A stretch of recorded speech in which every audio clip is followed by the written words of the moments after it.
Yan po mga kaibigan kung paano gumawa ng libro, kung paano natin ilalagay sa ating mga isip at damdamin kung sino man po ang nawawalang batang ito.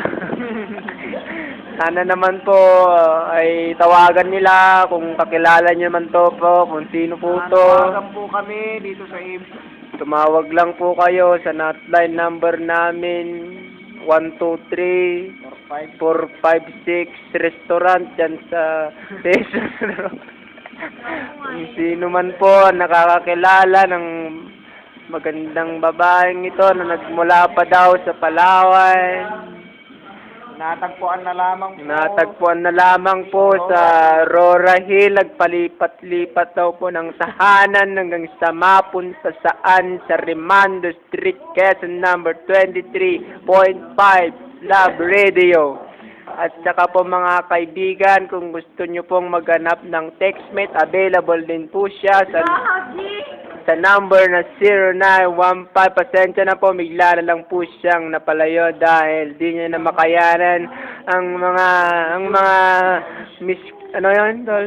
emosyon na pinaparamdam sa kanya. Ngunit bumalik siya dahil sa misyong kanyang kailangan tapusin, mga kaibigan.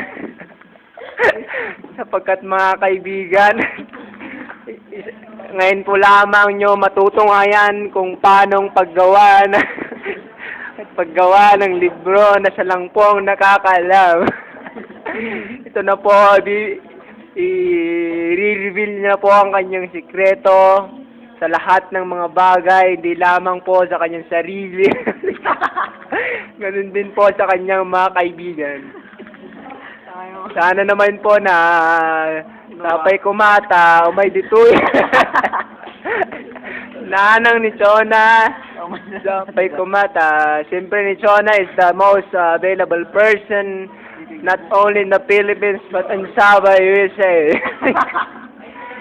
Actually, we are trying to get something that is special for him. The prevailing winds in the southeast monsoon, the northeast monsoon is actually as well as the Y components.